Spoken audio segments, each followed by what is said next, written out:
یاچک دبرژینسکی سخنگوی وزیر هماهنگسازی نیازهای امنیت پولشا یولایستون روز 16 اپریل سال 2024 خبر داد که یک شهروند تاجیکستان را از این کشور عضو اتحادیه اروپا برای علاقه‌هایش با سازمان‌های تروریستی داعش خراسان دپورتاسیون کردند.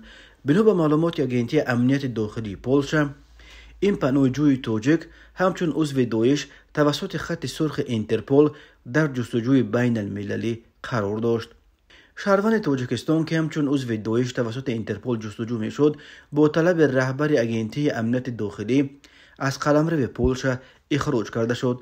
معین کرده شد که او چندین سال باز به فعالیت تروریستی مشغول بوده، از جمله در منطقه نزاع مسلحانه در خاورمیانه فعالیت داشته است. او همچنین با اعضای سازمان داعش خراسان که برای آمادگی به حمله های تروریستی در کشورهای اروپا تحت تفتیش قرار دارند رابطه داشته است. گفته می شود در گزارشی که یاچک دبرژینسکی در شبکه ایکس و سابق توییتر نشر کرد. کارمندان اگنتی امنیت داخلی پولشا این شهروند تاجیکستان را در مرکز این کشور در حال دستگیر کردند که او در اینجا با معلومات قلبکی به سر می برد. شهروند تاجیکستان را برای 10 سال از حق ورود به پولشا و دیگر کشورهای عضو منطقه شنگن محکوم کردند. دپورتاسیون روز 11 اپریل سال 2024 صورت گرفته است. شهروند خارجی را با پرواز مخصوص با همکاری کارمندان خدمات مرزبانی پولشا اخراج کردند. خبر دادند در اگنتی امنیت داخلی پولشا درباره اینکه این پرواز مخصوص را که تشکیل کرده است و این نفر را از پولشا مشخصاً به کدام کشور اخراج کردند معلومات داده نشده است. درباره نام و نسب و شخصیت نفر اخراج شده نیز رسما معلومات نشر نشده است. ولی رادیوی آزادی قبلا خبر داده بود که مقامات پولشا اخیراً پناهجوی 36 ساله تاجیک فاروق اکراموف را از این کشور اروپایی راندند. فعالان مخالفین گفتند که اکراموف در اعتراضهای ماه سپتامبر سال 2023 به ضد پرزیدنت امامعلی رحمان در برلین اشتراک داشت و آنها می‌ترسند که در تاجیکستان او شکنجه و به مدت دراز زندانی خواهد شد. بنا به اطلاع این رسانه، فاروق اکراموف سال 2016 همراه زن و فرزندانش تاجیکستان را ترک کرد و در لهستان میزیست. وکیل مدافعش روز 15 اپریل به کمیته شهروندی نجات گروگانان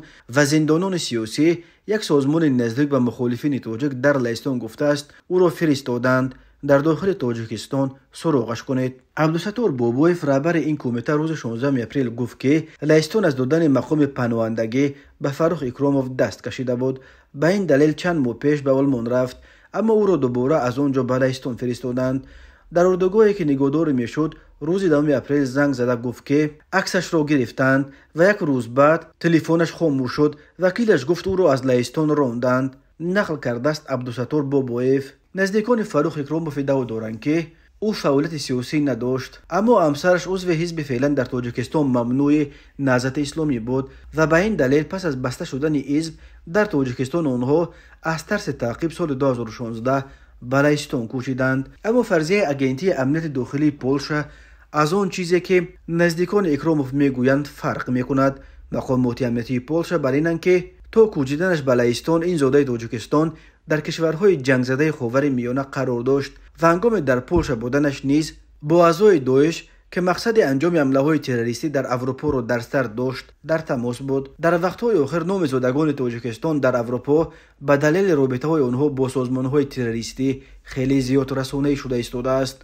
ماه دکبر سال 2023 چند زاده تاجیکستان را در استریا، آلمان و اسپانیا برای آمادگی به حمله‌های تروریستی دستگیر کردند. تازه روز 8 اپریل سال 2023 شهروند تاجیکستان الهام سیرامونزاده در فرودگاه ریم پایتخت ایتالیا در حال به دست افتاد که اصلا با هواپیما به ریم آمده بود. وزارت کارهای داخلی تاجیکستان به دنبال تصدیق کرد که این شهروند تاجیک الهام سیرامونزاده سال تولدش 1992 زاده نویر رودکی از سال 2018 برای عضویت در داعش در جستجو قرار داشت. 22 مارس سال 2024 4 نفر مسلح به تالار کنسرت‌های کراکوس سیتی هال در شهر کراسنogorsk در کنار مسکو که 145 کشته به جا گذاشت تحت توجه ویژه مقامات امنیتی کشورهای گوناگون قرار گرفتند. با اتهام دست داشتن در آن حمله تا امروز دست کم 18 نفر دستگیر شدند که 16 نفرش از جمله همه 4 متهم اساسی از تاجیکستانند. اشتراک روزافزون زادگان تاجیکستان در حمله‌های تروریستی داعش